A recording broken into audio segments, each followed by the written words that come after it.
So I've been asked really just to present a little summary of a project that was funded by EPSRC from 2016 to 2019.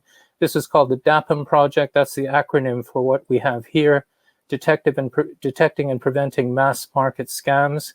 The kind of scam considered in the project was mainly romance scamming. The PI originally was Monica Whitty, who's a very well-known cyber psychologist of romance scams.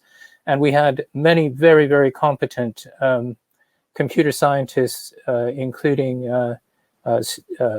Gianni Stringini from UCL and other colleagues of his from KCL. So these are the main things that were arrived at in the project: psychological profiles of scam victims, Monica's work, machine recognition of scam profiles in romance scams. That was the UCL, KCL, and also at that time Lancaster work with Avice, who's now at Bristol.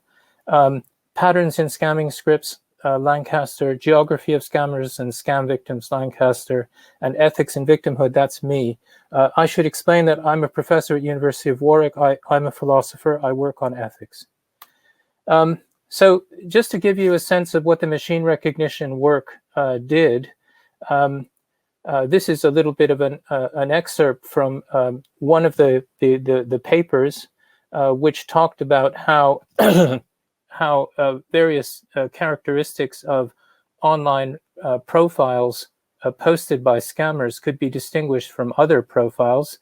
The accuracy of distinction was very, very high indeed. Just to give you the highlights, the scammers, as opposed to the real profiles, tended to use a great many more words. They tended to use images always. The images tended to have more people in them than real profiles. They also had some linguistic characteristics which derive from some of the peculiarities of the dialects of the scammers. Many of these scammers come from West Africa, from Ghana and Nigeria. And all of these characteristics, many of them not very obvious, like the many people in the pictures, were arrived at by an ensemble technique in machine learning. So that gives you an example of some of the machine recognition work that was done. This enabled proprietors of romance sites to distinguish between scam and real profiles much, much more accurately than they did before. And really provided insight into which were real and which were not. The psychology of victimhood, here are some, the main points that victims tend to idealize their romantic relationships. They tend also to be people who inhabit online relationships in preference to face-to-face relationships, unlike many other users of romance websites. Victims don't like immediate face-to-face contact with the people that they might be dating. They try to avoid it.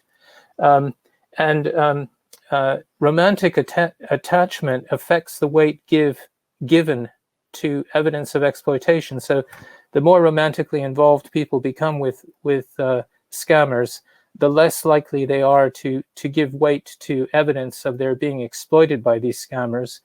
This is an extremely interesting collision of the norms of being in a romantic relationship with the norms of rationality. In a romantic relationship, loyalty trumps rationality. Loyalty trumps sensitivity to evidence. That's one of the findings of this study. And some stereotypes that one might have had about romance victims are also disproven. It's not true that less well-educated people are more susceptible to scammers than highly educated people. It's not true that people who are more interested in online protection are less vulnerable to scamming.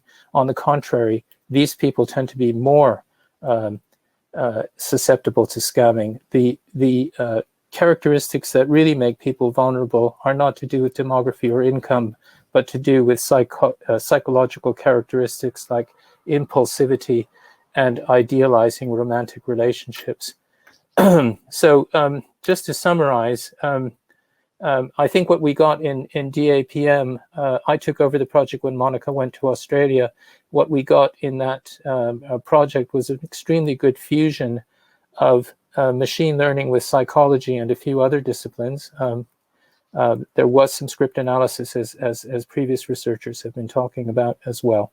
But a very successful project with very, very highly cited publications. And that's my pitch.